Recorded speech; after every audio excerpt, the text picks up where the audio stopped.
las líneas de chat que tiene FM Symphony 91.3.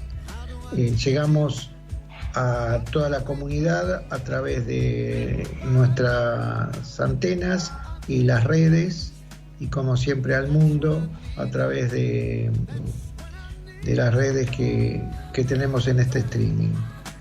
Bueno, Guille Besana, ¿cómo estás? ¿Qué tal? Buenas tardes. Hoy acá en la costa un día muy lindo. Está cambiando el clima en todo el país. Hoy parecería un día de primavera acá. Pero se viene el frío, muy lindo, ¿no? ¿Se viene el frío? Cuando viene el frío viene lindo. Pero por ahora, por suerte, hemos tenido apenas 2 días que uno se levanta a la mañana y ve congelado el agua de los charcos. Pero muy agradable, muy agradable. Y bueno, hoy tenemos una visita especial, estelar, muy interesante. Un amigo con Rubén Kunieski. Nos conocimos cuando él era presidente de la comisión de peritos. Nosotros fuimos con Jorge Sánchez Pastor, fuimos a dar una charla sobre registros digitales. Y bueno, yo no sé nada de procedimiento judicial, Rubén no sabe nada de tecnología, así que se creó una amistad perfecta. Y bueno, él tiene una actividad muy, muy importante en todo lo. Hay 40 años hace que está trabajando en el medio judicial. Por lo que comentábamos antes del programa, conoce mucha gente de San Isidro. Y ahora sigue en actividad, igual está jubilado, ahora hace solamente cine, películas, televisión como Galán Maduro, y participamos del IADECO. O sea que a Rubén lo podemos ver en la plataforma Netflix, por ejemplo. Sí, en Netflix seguro, pero como cobra muy caro, a veces no lo contratan. Tiene mucha pinta. Hasta ahora pocos capítulos en Netflix, entonces. Pocos capítulos. Bueno, Rubén, adelante. Hicimos una presentación muy profesional, muy formal todo, y bueno, es un gusto tenerte con nosotros, un gusto para mucha gente de San Isidro que te conoce, porque vos actuás ahí como perito oficial, ¿no? Así es. Bueno, en primer lugar, no sé si me escuchan ahora. Perfecto. Sí. Bueno, primero, buenas tardes, buenas noches.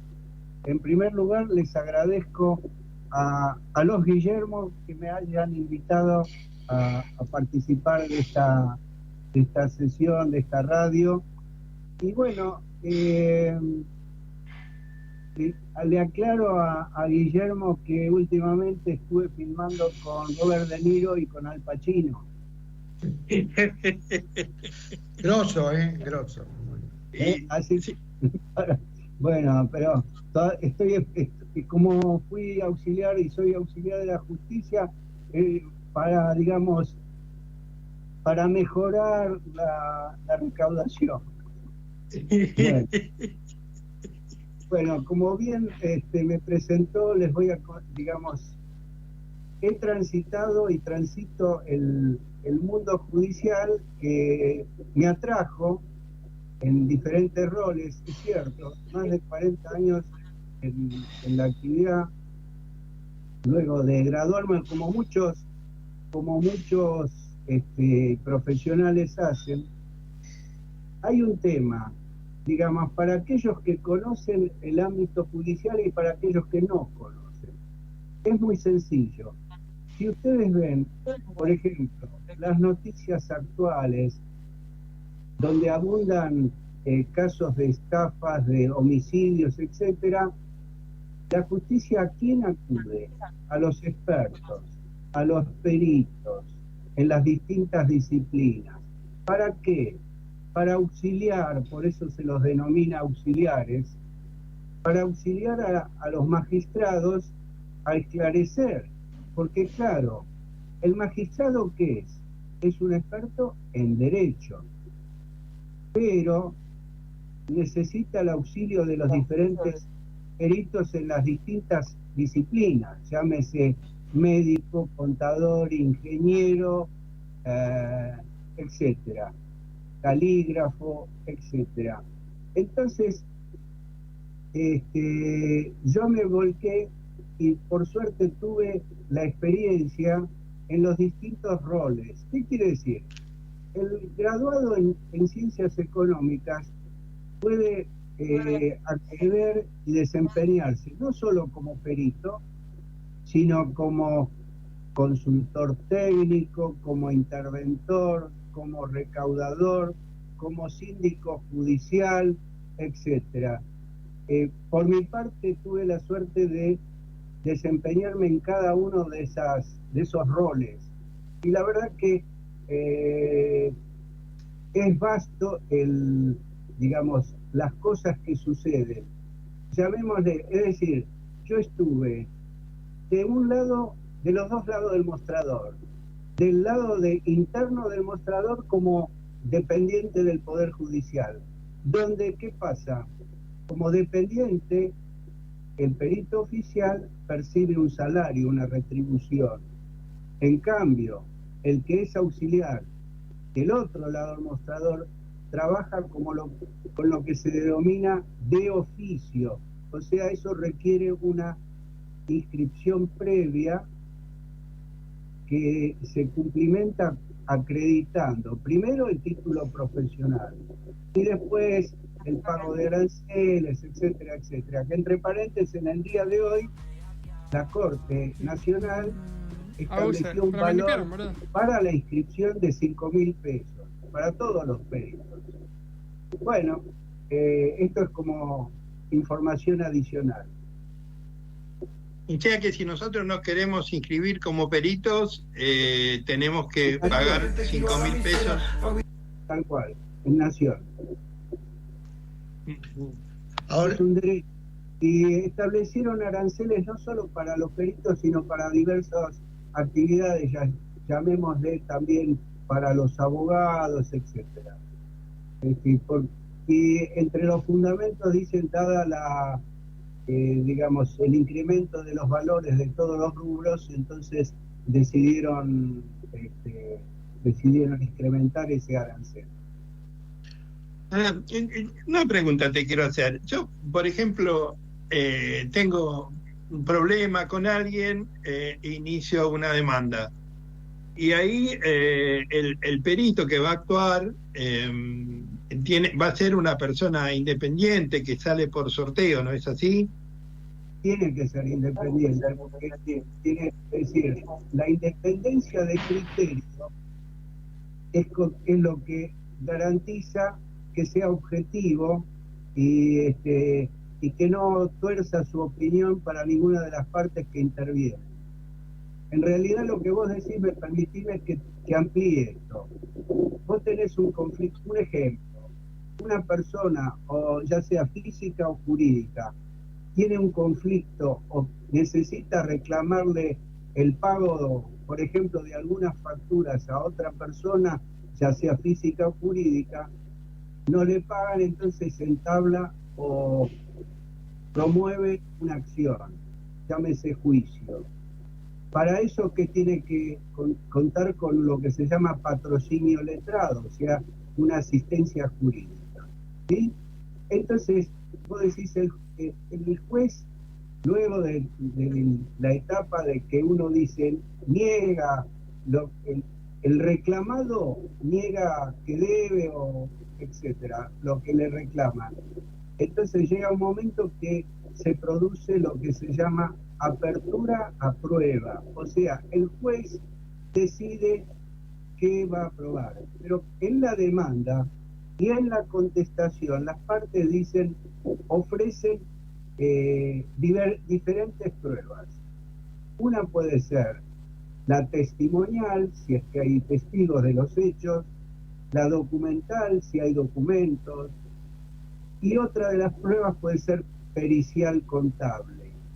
Otra de las pruebas puede ser la oficios. Por ejemplo, si Juan le debe a Pedro y Pedro dice yo le pagué y acá tengo el recibo, y entonces alguien puede decir, bueno, ¿cómo lo pagaste? Dice, con un cheque. Bueno, oficia al banco para que informe si el cheque que emitió Pedro libró y se acreditó en la cuenta del reclamante. ¿Se entiende? Ahora, No sé si... claro, lo que yo estaba pensando es que de esa manera se asegura que el perito que va a emitir un juicio y va a ayudar al juez tiene un poder bastante importante, porque el juez no conoce la materia de la cual el perito es perito. Entonces, Exacto. lo que diga el perito tiene, y si encima es independiente, tiene un valor bastante fuerte. Eso después se puede apelar, ¿no? O sea, eso... Ahí te interrumpo un segundo. Lo que dice el perito, en la medida que las partes no lo cuestionen. ¿Qué quiere decir que no lo cuestionen? Que no cuestionen su informe, porque él puede informar ya sea en las diferentes disciplinas. Yo veo, como sigo los temas, puede haber cuestionamientos no solo al perito contador, sino al perito médico, Claro. perito ingeniero. Usted informó tal cosa, pero no vio tal otra. ¿Se entiende? Entonces, si las partes cuestionan al perito, o una de las partes o ambas, que lo hacen a través de lo que se llama impugnación técnicamente, o sea, es el cuestionamiento, el tema ya no es tan sencillo para el juez, porque si no hay objeciones, le sirve el informe, pero si hay contradicciones o cuestionamiento de las partes, el juez tiene que fijarse qué es lo que cuestiona cada parte. ¿Se entiende? Pero vamos al principio de todo esto. ¿Cuál es el principio de todo esto? Y esto que está de moda en los diferentes ámbitos es la educación, es la instrucción, es aprender. Digamos, yo lo que muchas veces en los cursos, en las charlas que expongo, vamos a un terreno que llamémosle el terreno futbolístico, ya sea los jugadores, el juez y los espectadores, por lo menos, tienen que saber que hay un campo de juego que tiene unas dimensiones, que hay 2 arcos, que hay 11 jugadores por cada bando, etcétera. Es decir, para eso hay que aprender todo eso, trasladado a nuestra materia y a las diferentes materias. Llámese a las distintas especialidades de peritos, ya sea medicina, contabilidad, ingeniería, etcétera. El tema arranca porque el perito tiene que no opinar así en vano, sino que tiene que fundamentar, tiene que basarse en evidencias concretas. Es decir, no puede decir, hay una primera pregunta en los cuestionarios periciales que es un cliché, que siempre ponen, si los libros están llevados en legal. Muy bien. Y no se trata ahí, como muchas veces se hace, y sobre todo en los últimos tiempos, hay un peligro. ¿Cuál es el peligro? Con el tema de la pandemia, de la digitalización, las grandes compañías, los bancos, etcétera, el perito le requiere la documentación, y ¿qué hace la empresa o la compañía? Le manda todo por mail, le manda todo por internet. Entonces, yo perito, ¿cómo puedo opinar respecto de los libros si no los leo? y se comete, yo digo que el error de no ir a ver el libro. Porque, por ejemplo, uno de los libros, a pesar de la digitalización, hay un libro que todavía permanece en el tiempo, que es el libro Inventarios y Balances. Eso no puede ser digitalizado. Entonces yo puedo opinar si está bien, si no está bien, etcétera, etcétera, sin verlo. Es una, llamémosle, es una reflexión que yo hago. Entonces, insisto, dije que la capacitación en las diversas disciplinas, es decir, para eso están las entidades profesionales, consejos, colegios, ofrecen cursos de aprendizaje, etcétera, etcétera. Es decir, no toquemos de oído, toquemos con basamento, porque eso nos va a servir para fundar debidamente nuestros informes. Ese es el punto. No sé si... Rubén, sí. te puedo interrumpir porque los jóvenes graduados como Guillermo Besana, que vivieron la era digital nada más, la era digital, me están preguntando y nos preguntan normalmente cuando hay un conflicto, cuando nombran un perito en el fuero laboral. Te doy un ejemplo, ¿no? Sí. La primera pregunta que nos hacen en las charlas, en las delegaciones y en los consejos profesionales es: ¿quién redacta los puntos de pericia? O sea, los puntos de pericia a veces son macabros, a veces son mal redactados. Si hay alguna posibilidad que haya la obligación que sea consultado el perito contador antes que el juez o la justicia largue los puntos de pericia.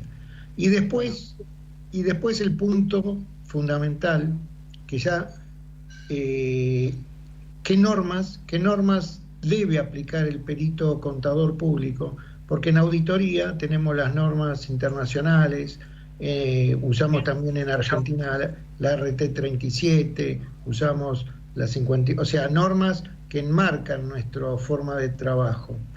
Esa es la segunda pregunta que me hacen ahora. Y la tercera es si no nos quedamos un poco atrasados en la parte de ciencias económicas, cuando algún que otro perito contador en el fuero laboral dice que por no estar completo el libro de sueldos en papel, no está correctamente llevada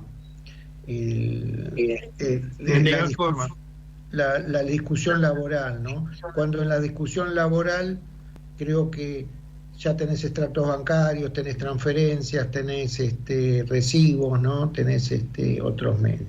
Bueno, son tres preguntas de actualidad que los jóvenes graduados nos hacen, los que son más tecnológicos, ¿no?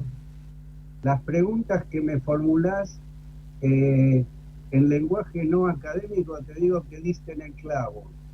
Y te explico por qué. La primera parte de la primera pregunta, es decir, esto es muy común, se está frente a cuestionarios que contienen preguntas que son atinentes y otras que son cualquier cosa. No obstante lo cual, dado el cúmulo de trabajo que pesa sobre los tribunales y porque no hay expertos en el juzgado, se dice adelante y se admite la prueba. Y explico, vos dijiste, por ejemplo, si el perito contador, y yo te agrego, el que propone la prueba, que se instrumenta a través de la demanda o contestación de demanda, lo hace generalmente el letrado, el abogado, que muchas veces, salvo excepciones contadas con los dedos, se da cuenta uno que no son adecuadas o están fuera de lugar. ¿Y qué pasa? Inclusive esto puede ser una fuente para los matriculados, para los graduados. el abogado debería decir, sí, este tema contable, pasa esto y esto, ¿qué pregunto?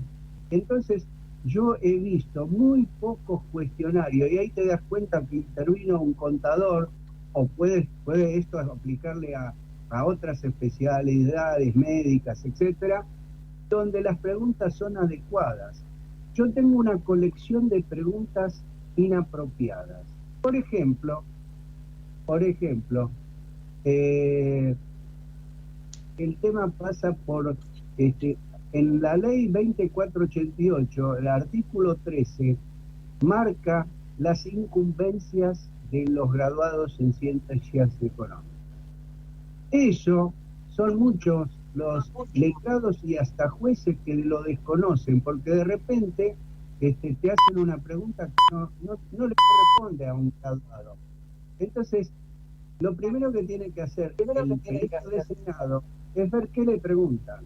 Y ahí en el momento de decir, señor, esto a mí no me corresponde, porque mi incumbencia es para tal cosa. Me ha pasado muchas veces. Entonces, yo miro el cuestionario, lo analizo y después procedo.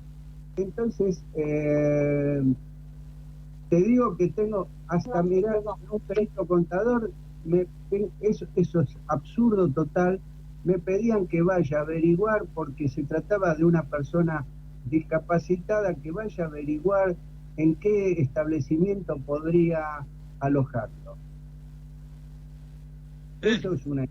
Te digo, en serio, lo tengo preguntas que son nada que ver con lo que se busca. Bueno, ahí recuerdo, esto me hizo acordar lo siguiente. Una vez, por el Consejo, me mandaron a ver cómo funciona el sistema cruzando el charco en Uruguay. Y te digo que es bárbaro. Lástima, y yo dije, ¿por qué no lo hacemos acá? Inclusive para la regulación de honorarios. En cada juzgado hay un contador, por ejemplo. Entonces, él, ya antes de hacer lo que se llama abrirlo a prueba, él puede decir, esto va, esto no va, ya hay un filtro, ¿sí? Y también para el momento la regulación de honorarios. ¿Por qué? Él dice, este trabajo vale tanto, está bien, está mal, etcétera, con independencia de los valores en juego. Eso realmente es muy adecuado. Bueno, recordame la segunda pregunta, eso era con respecto a los cuestionarios. Sí, los puntos de pericia, después en relación a la parte laboral, si con los medios tecnológicos, con las tecnologías actuales, se considera que no tener atrasado el libro de sueldos es no llegarlo a legal forma, o perder el juicio laboral por no tener pasado el libro y sí tener otras pruebas sustantivas de auditoría contable que se le pagó en tiempo y forma, estaba dentro del convenio. Claro. Eso va a criterio del juzgador y del experto contable. ¿Por qué? Porque si hay otros elementos, si el libro está atrasado, pero está el libro, ya es un indicio de que por lo menos está bien. Por X motivo no lo actualizaron, está atrasado. Pero eso no impide. Entonces, el perito informará, está hasta tal fecha. Pero él no va a decir que está atrasado. La calificación él no tiene que calificar nada. Él informa lo que ve. El libro está de tal fecha a tal fecha. Si alguien tiene que cuestionarlo, serán las partes o el juez. Es decir, el perito tiene que ser independiente. Objetivo y escéptico. Exacto. Por una cuestión de higiene para el profesional. Y de paso me hicieron acordar, y para matizar un poco, esto es una especie, un caso real, lo que les voy a contar. Muchas veces, la gran mayoría, el abogado escribe, y muchas veces, y que me disculpen los letrados, copia y pega de un caso al otro, sin importar la diferencia entre un caso y otro. Entonces, y se advierte, hace las mismas preguntas, qué sé yo, que no son adaptadas al segundo caso. Bueno, muchas veces, esto me pasó, hay empresas que cuentan con un abono de un servicio jurídico, laboral, asistencia, etcétera. Me tocó un caso, esto hace muchos años, de una empresa, de una obra social que le reclamaba a la empresa aportes, etcétera, etcétera. ¿Y qué le reclamaba? Dice, ¿cómo se llama? Decía que tenía, qué sé yo, 15 operarios. Punto. En esa época no era lo digital. Me voy a la empresa. La empresa era una empresa familiar que era un matrimonio y 2 hijas, y el padre. Esa era toda la empresa. Tenía un taller, etcétera.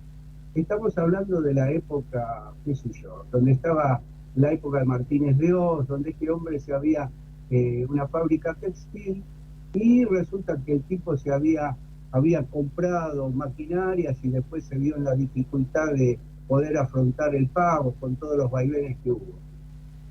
Entonces me dice, venga, pase, me lleva al escritorio. Abre uno de los cajones y me dice, mire, contador, acá está la denuncia de extravío de la documentación. Y el hombre cometió una torpeza. En un ángulo del escritorio, todo lo que él me mostraba como extraviado estaba, y yo le digo, ¿y esos libros qué son? Escúchame, te juro que es real esto, te lo digo, te puedo hasta dar el caso, etcétera, etcétera. Pero espera, no termina ahí la película. Entonces yo tenía dos alternativas. Yo vi que el hombre, inocentemente, el abogado no le dijo ni que venía un perito, ni que esto. Digamos, supongamos que él hizo la denuncia, pero la torpeza de él fue que no escondió, vamos a decir, los libros. Porque él le dice, acá está la denuncia, nada, pero la torpeza fue que hasta lo que él me mostraba en la denuncia estaba arriba del escritorio. Bueno, entonces yo tenía 2 alternativas. O me callo la boca o lo denuncio. Les digo, ¿qué hice? Yo me di cuenta que el tipo era muy inocente, eran hablando mal y pronto, laburantes, era él, la esposa, todo laburante, y tenía 2 operarios, pero nada de 15, ¿se entiende? Nada de 15. Entonces, y el libro estaba, existía el libro de suelos formales donde había 2 operarios, o sea, el libro estaba en condiciones. No sé por qué el abogado le dijo que haga la denuncia, no importa. Entonces me dio lástima el tipo, y yo le digo, pero escúcheme, si usted tiene el libro, esto juega a favor suyo de que no tiene 15 dependientes. Exhíbalo. Bueno, el tipo confió en mí, y ubíquense en las épocas de alta inflación. Se presenta el informe en base a esos 2 operarios, en base a ese libro, etcétera, etcétera. Y claro, estamos hablando de los años 80 y 85, con la inflación del 30% mensual, una locura. Entonces yo le digo, y escúcheme, ¿qué pasa? ¿Qué pasa con el que su abogado no lo impulsa, etcétera? Y dormía. Voy a contar algo que quizás está mal lo que hice, pero te digo que el tipo estaba muy desprotegido jurídicamente. Entonces le digo un día, escúcheme, ¿tiene 100 pesos? Y el tipo me mira desconfiado. Y me dice, ¿para qué quiere? No, usted va y deposítelo en el expediente, judicialmente. Y se calla la boca y no dice nada. al otro mes otros 100 pesos. Bueno, cuando sale la sentencia, dice, se condena, bla, bla, con más intereses, dice, bueno, ahora saque las boletas. Pero no diga que se lo dije yo. Ahora, ¿qué había pasado? Y esto se comprobó después. El abogado de la obra social se puso en connivencia con el abogado de este hombre para embromarlo, para sacarle más dinero. Es decir, está en todas las disciplinas, el buen profesional y el mal profesional. Pero acá se descubrió y el tipo después quedó eternamente agradecido. Ahora, Rubén, excelente el ejemplo que diste, pero es muy importante que en la matrícula quede este pensamiento, ¿no? El perito contador público tiene que opinar sobre los puntos de pericia, pero como vos recién dijiste, al ser objetivo y escéptico y tener el libro de sueldos atrasado, en ninguna parte del mundo podés decir o que inclinar la balanza No. a favor de una de las partes, porque si el punto de pericia es si cobró el sueldo, si cobró de acuerdo a la normativa de los mínimos laborales, si cobró el aguinaldo, pero está atrasado el libro, no se puede inclinar a favor del trabajador algo que es justo que se diga que, ¿no es cierto? No. Por eso yo dije que el perito no dice que está atrasado, él informa, los registros están de tal fecha a tal fecha, que lo diga la parte está atrasado, que no califique el perito. Claro. Eso es lo que... Es decir, que no digamos, el perito ve, oye, y nada más, e informa, digamos, de acuerdo a lo que ve y a lo que le exhiben. Y siempre, escúcheme, otra de las anécdotas, es prudente, a veces no se logra, que cuando uno va a hacer lo que se llama, a veces bien o mal, la compulsa, es útil labrar un acta. En día tal, a tal hora, me constituí en el domicilio de tal, y me atendió una persona, y acá subrayo lo que sigue, que dijo llamarse fulano de tal y me exhibió tal documento. Porque, oh, sorpresa, alguna vez fui y me dijo, pregunto, ¿está el encargado señor Jorge? Sí, yo soy Jorge, y resulta que no era. ¿Se entiende? Muchas veces, y cada vez que se hace algo, hay que dar cuenta, hay que rendir cuenta de que el proveído generalmente en la prueba le dice, usted en 10 días me tiene que presentar el informe.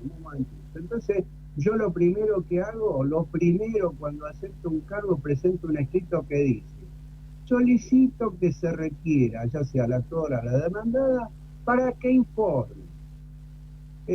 Persona que atenderá al perito, horario, domicilio, teléfono, mail, etcétera, y que se ponga en contacto conmigo para coordinar la visita a la empresa.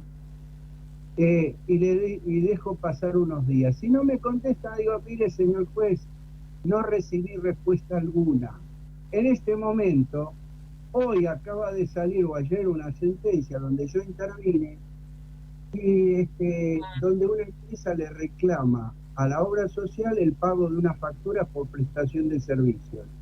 La obra social no contestó, es decir, contestó la demanda, pero cuando yo le solicité la documentación, nada dijo. Entonces yo dije, mire, señor juez, no me contestaron, pero yo informo en base al cuestionario de la parte actora, no dejo de cuestionar. Y en el informe pongo, mire, no puedo contestar el cuestionario de la demandada, en este caso obra social, porque me pusieron a disposición. Pero ojo, no lo digo solamente, acompaño el mail que requerí, en tal fecha le requerí, en tal otra fecha le volví a reiterar.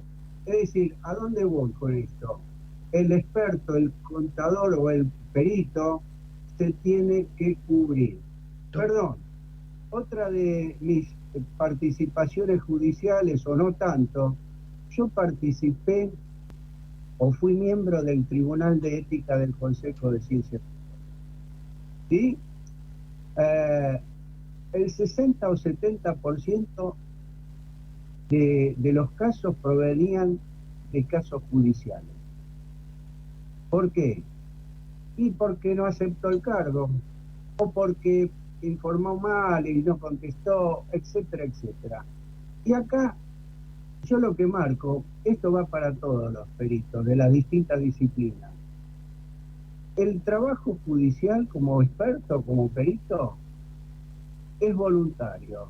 A nadie lo obligan a inscribirse, pero una vez que te inscribiste, tenés que cumplir. Y si no podés cumplir, tenés licencia. Claro, claro. Claro. Es decir, nosotros somos un engranaje. Entre las cosas que se dicen es, no podés hacer que tu falta de atención haga demorar más que los demorados juicios que se ventilan ante la justicia.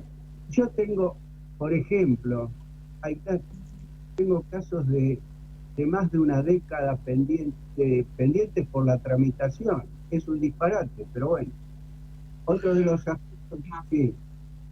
Rubén, me quedó pendiente una pregunta, que fue la de las normas. O sea, en auditoría y en contabilidad tenés normas argentinas, normas internacionales, tenés estándares, ¿no? Tenés estándares de cumplimiento. La 37, la 53, claro, la yo me pongo en la piel del perito de oficio contador, me pongo en la piel del perito de oficio contador, y puedo tener de un lado a la empresa pyme, del otro lado al actor, ¿no? Ya sea laboral o comercial.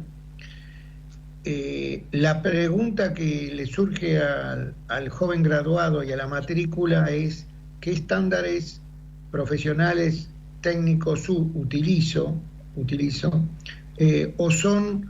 O estoy muy marcado por no las normas profesionales, sino por las normas legales laborales. ¿Te acordás la vieja opinión de Chapman, de Weinstein, de expertos en auditoría, que decían: tenés estándares de la profesión o normas de la profesión, pero también tenés normas legales? A veces las normas legales laborales van contra las normas de la profesión o no corren el mismo camino. ¿Cuál es tu opinión? Mira,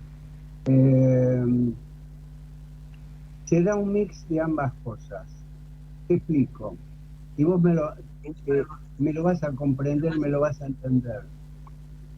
Hay próximamente unas jornadas. Tengo en mi cabecita, siempre me gustó escribir, aportar a un trabajo, alguna ponencia, algo. Entonces yo dije, por ejemplo, y yendo a lo que vos planteás, yo dije, un título sería perito contador o contador perito. Explico qué quiero decir. Antes que ser perito, sos contador. ¿Eso qué implica? Que estás capacitado. ¿Qué quiere decir que estás capacitado? Que conoces toda la técnica y la normativa profesional, llámese resoluciones técnicas. ¿Por qué? Porque si vos estás en el rol de perito, no podés hablar, en ese caso que hablamos antes de un libro, si no conoces no podés opinar respecto de un balance que a veces te pregunta, ¿este balance está bien, está mal? Si no conoces qué debe contener un estado contable. Entonces, y ahí tenés que saber, por ejemplo, yo en este momento, tengo un trabajo donde se habla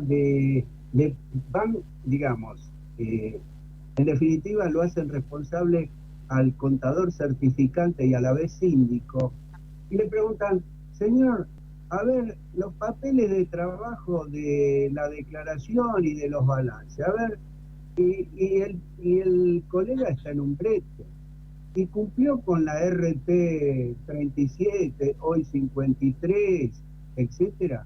Entonces, ¿a qué voy? El contador, cuando ejerce, así como el médico en su especialidad, debe conocer, por ejemplo, el ABC de las técnicas y los tratamientos y de las especialidades, así también el contador público. Pero también, y ahí va a la segunda parte de la pregunta, los aspectos legales. Ejemplo es lo siguiente. En el ámbito de la provincia de Buenos Aires rige la acordada 2728, que requiere que el perito tenga un curso especial de la normativa procesal, ¿sí? Entre otras cosas, también puede haber. Bueno, ¿a qué apunta eso? Porque claro, vos llegás a un juzgado, a un tribunal y te encontrás con un mundo desconocido y que bueno, tiene su razón y sus críticas, pero tiene fundamento, que tenés que saber cómo moverte, cómo manejarte en ese ámbito judicial. Si te dicen, ejemplo, el escrito debe tener tales características, el oficio es así, ¿qué son las impugnaciones? O sea, ya entras en el terreno legal. Entonces, mi opinión es que tenés que tener la capacitación adecuada en lo propio, en el campo contable. Y si sos un médico en la medicina, no le podés decir, qué sé yo, si bien dentro de cada disciplina hay especialidades. En la medicina está el homeópata, el cirujano, el cardiólogo, etc. Y acá en lo nuestro también. Es decir, este tema judicial hace que nos convirtamos en especialistas en un área. Pero insisto en algo, nadie nos obliga a inscribirnos como auxiliar de la justicia, pero que se tenga en claro que una vez que te inscribiste entras a las reglas del juego del sistema. Excelente. Guillermo, vos tenías una pregunta. Sí, buena pregunta. ¿De qué la juega el asesor técnico? ¿El consultor técnico? Bueno, es una muy buena pregunta. El consultor técnico generalmente es propuesto por alguna de las partes, ya sea actor o demandada. Y subrayo la palabra técnico. También algún escrito hice sobre el particular. Es decir, a veces el consultor técnico no tiene que jugar como a favor de la parte, porque si un ejemplo grosero, se debe una factura, o está pagada o no está pagada, y si está pagada habrá un recibo, un cheque, etcétera. Entonces el consultor técnico no puede desdecirse sin ver esos fundamentos, no puede decir, sí, la pagamos o no la pagamos, se cobró o no se cobró. Es decir, no puede ser a veces hay colegas que se convierten en defensores y no es para eso. A veces a mí me ha pasado que a algún punto yo como consultor técnico iba en contra de los intereses de la parte que me propuso, ¿se entiende? O sea, si algo no está, yo no puedo decir que está. Es decir, en definitiva sí, digamos, él trata de, llamémosle, arrimar los porotos a favor de su parte, utilizando la tecnología adecuada. Vos podés desbaratar o tratar de decir, mirá, el colega dice tal cosa, pero tengan en cuenta que según los registros pasa esto y pasa esto, que fue pagada tarde, que fue, etcétera. ¿Sí? Es decir, tenés que ser, si el perito tiene que ser objetivo, independiente e imparcial, bueno, el consultor técnico, siendo a tus palabras, la tiene que jugar de la misma forma. Sí, alguna vez me pasó que lo que se proponía iba en contra de los intereses de quien me contrató. Y bueno, yo le dije al cliente, mirá, esto va en contra tuya, pero no puedo decir que está bien si está mal. A ver si si te resulta claro esto, Guillermo Besana. Sí, está claro. Lo que no sé es qué peso tiene, ¿no? ¿Cómo evalúa el juez? Bueno, el peso lo tiene vía él, es decir, el técnico, el consultor técnico le transmite al abogado de la parte que lo propuso los pros y los contras. Y el abogado se encargará de traerlo al juicio. Entonces dice, mire que mi consultor, que es un experto en el tema, me dijo, no que me dijo, analizando la cuestión, advirtió tal cosa, esto. Yo tengo en este momento un caso donde hay dos consultores técnicos, uno por cada parte, y uno de los consultores, no quiero hacer nombres, pero es un experto muy ilustrado en auditoría. Entonces de repente saca cuestiones que realmente van a favor de su parte o en contra de la otra, que es lo mismo. No sé si me explico. Entonces, sí. Porque quizás, perdón, el perito puede ser un perito contador, pero no tiene la experiencia de ese consultor técnico que es muy ducho en auditoría. Entonces vos de repente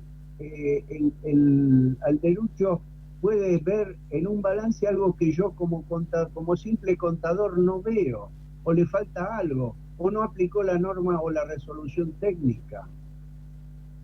Y acá pasa algo que es lo siguiente. Yendo al terreno contable, etcétera. No, alguna vez no les pasó que un amigo, un conocido, etcétera, dice, che, necesito que me firmes este balance. ¿Sí?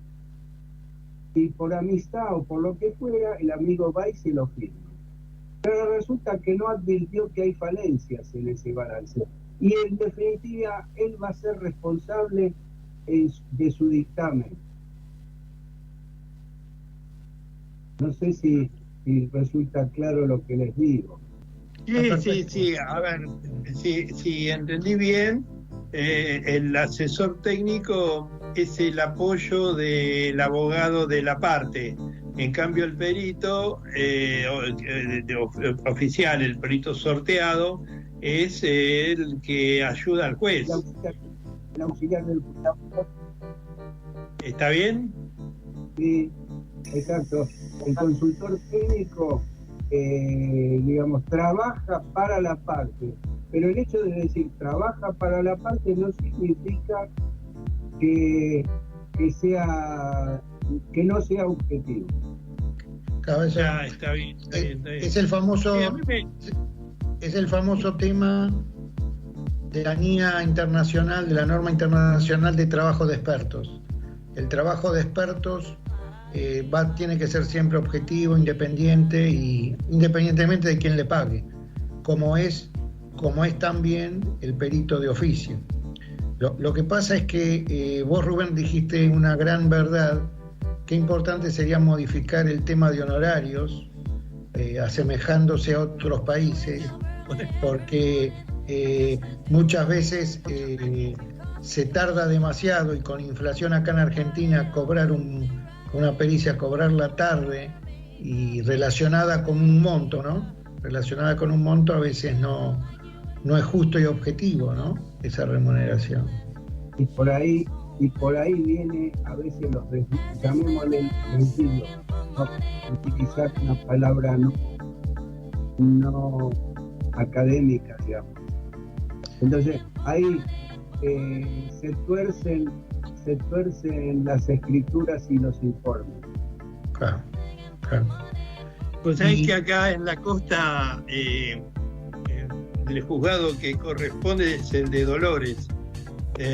Y le cuesta mucho trabajo conseguir peritos contadores, porque no se inscribe nadie, porque regulan tan bajo los honorarios que los contadores de acá no se inscriben.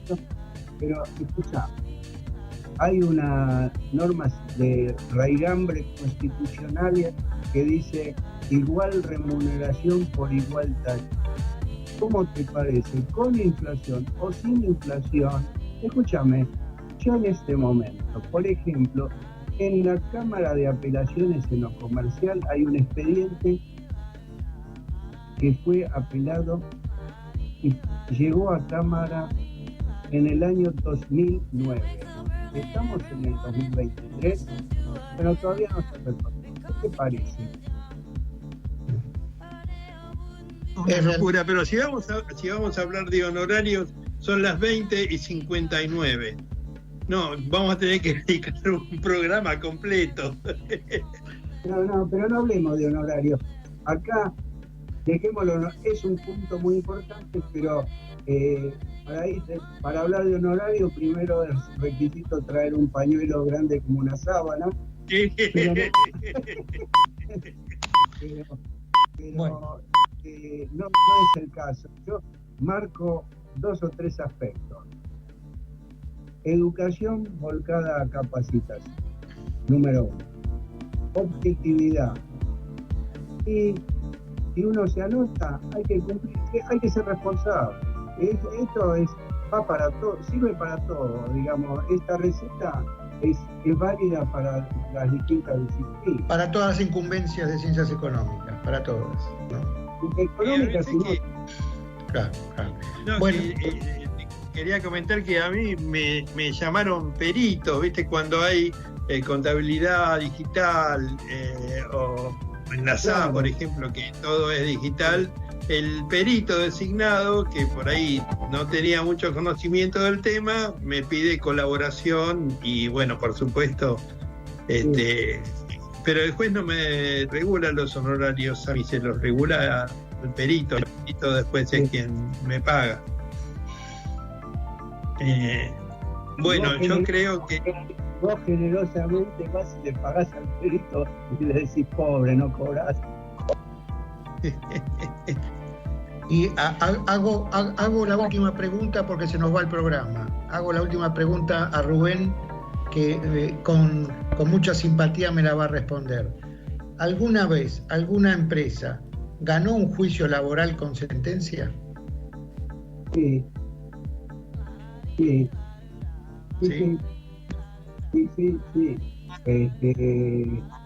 Te puedo citar, por ejemplo, un caso sin mencionar. Un juicio laboral que hizo un operario contra la empresa. Y la empresa acreditó debidamente y hasta con el testimonio de compañeros que hizo cosas que estaban no mal, estaban muy mal. Entonces, en definitiva, al perder el juicio el obrero ganó la empresa. Bueno, es un trabajo objetivo, independiente de perito y llegaron hasta la sentencia. De todas maneras, la pregunta de Guillermo me parece muy buena, porque todos los candidatos a presidente lo que están diciendo es que quieren modificar las normas laborales para que no pase más lo que está diciendo él, ¿no? Que se funde una empresa porque un operario le hace un juicio. Yo te digo una cosa, y esto lo podés preguntar a abogados, etcétera. Los juzgados, cuando llega, para evitar dictar una sentencia y ponerse a trabajar y redactar la misma, muchas veces llaman a una audiencia de conciliación, aún habiendo sido apelado, para presionar a las partes para que negocien. Tengan o no tengan razón, le dicen, muchachos, bueno, pónganse de acuerdo y a otra cosa. ¿Por qué? Y para evitarse el trabajo de trabajar y hacer la sentencia. Claro. Bueno, volvemos a agradecerle a Rubén toda su participación. Ya nos están apurando del programa siguiente. Un gran saludo otra vez para la FACSE, un gran saludo para la Delegación San Isidro del Consejo Provincia de Buenos Aires, para Cava, y un gusto, Guillermo, y cerrá vos con Rubén. Sí, bueno, Rubén, yo lo que te deseo es que vengas pronto por acá, que está muy lindo el tema del mar y de los pinares. Con Guillermo nos vamos a ver seguramente en el mes de julio. Él se toma siempre una semana de vacaciones y va a Mar del Plata y nos vamos a ver o en Mar del Plata o a mitad de camino o acá, no sé, pero que nos vamos a ver, nos vamos a ver. Así que bueno. Te aseguro que ganas no mucho más, y vuelvo a agradecerles a los dos la invitación. Bueno, un gran abrazo. No tenés ninguna película que firmar ni nada, te esperamos. Está comprometido Rubén para algún otro para otra. Un gran saludo a todos. Muy buenas noches para todos.